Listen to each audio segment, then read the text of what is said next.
Балаларға жәннатты қалай түсіндіреміз? Баланың жүрегі таза, сенгіш әрі нәзік. Сондықтан балаларға дін туралы, жәннат туралы айтқанда өте жұмсақ, түсінікті мейірімге толы тіл қолдану маңызды. Жәннат исламда ең әдемі, ең бақытты мекен. Бірақ оны балаларға күрделі сөздермен емес, олардың түсінігіне жақын мысалдар арқылы жеткізу керек. Жәннат деген не? Ең алдымен балаға жәннаттың не екенін қарапайым тілмен түсіндіру қажет. Мысалы былай айтуға болады. Жәннат Алланың жақсы көретін адамдарға дайындаған ең әдемі жері. Ол жерде адамдар әрдайым бақытты болады. Ешкім ауырмайды, ешкім жыламайды, бәрі қуанышты өмір сүреді. Балалар үшін бақыт, ойын, қуаныш деген ұғымдар өте маңызды. Сондықтан жәннатты дәл осындай бақытты мекен ретінде сипаттау олардың жүрегіне тез жетеді. Жәннатты әдемі баққа ұқсату. Балалар табиғатты жақсы көреді. Гүлдер, ағаштар, өзендер, құстар бәрі балаға қызық. Сол себепті жәннатты әдемі баққа ұқсату өте жақсы әдіс. Балаға былай айтуға болады. Жәннатта өте әдемі бақтар бар. Онда түрлі гүлдер өседі, өзендер ағып жатады. Құстар сайрайды.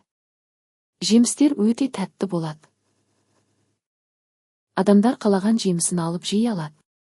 Осылай түсіндірсеңіз, бала жәннатты көз алдына елестете бастайды. Жәннатта адамдар не істейді? Балалар көбіне жәннатта не болады деп сұрайды. Бұл сұраққа да қарапайым жауап беру керек. Жәннатта адамдар бақытты өмір сүреді. Әдемі үйлерде тұрады. Бір-бірін жақсы көреді. Ешқашан ауырмайды. Ешқашан қартаймайды. Балаларға жәннаттың ең басты ерекшелігін айту керек. Ол жерде ешқандай қайғы болмайды. Жәннатқа кім барады? Бұл балаларға тәрбиелік мәні бар, ең маңызды сұрақтардың бірі. Оларға жәннатқа қандай адамдар баратынын түсіндіру керек. Мысалы былай айтуға болады. Жәннатқа ата-анасын тыңдайтын балалар, өтірік айтпайтын адамдар, біреуге көмектесетін адамдар, мейірімді, жақсы адамдар барады. Бұл сөздер балаға жақсы мінез қалыптастыруға көмектеседі. Алла балаларды жақсы көреді. Балаларға Алланы қорқыныш арқылы емес, мейірім арқылы таныстыру керек. Балаға былай айту маңызды. Алла барлық адамдарды жақсы көреді. Әсіресе жақсы, мейірімді балаларды жақсы көреді. Бұл сөз балаға сенім мен тыныштық береді. Жәннатта отбасы бірге болады. Балалар үшін ең маңызды нәрсе отбасы. Сондықтан жәннат туралы айтқанда отбасы бірге болатынын айту өте әсерлі. Балаға былай айтуға болады. Жәннатта адамдар өздерінің ата-анасымен, бауырларымен бірге болады. Барлығы бірге қуанып өмір сүреді. Бұл балаға жәннатты одан да жылы, жақын етіп көрсетеді. Балаларға мысал арқылы түсіндіру. Кейде мысал айту өте пайдалы. Мысалы, егер бала біреуге көмектессе, былай айтуға болады. Сен бүгін өте жақсы іс жасадың. Осындай жақсы істер Аллаға ұнайды. Алла жақсы адамдарға жәннат дайындаған. Осылайша бала жақсылық пен жәннаттың байланысын түсіне бастайды.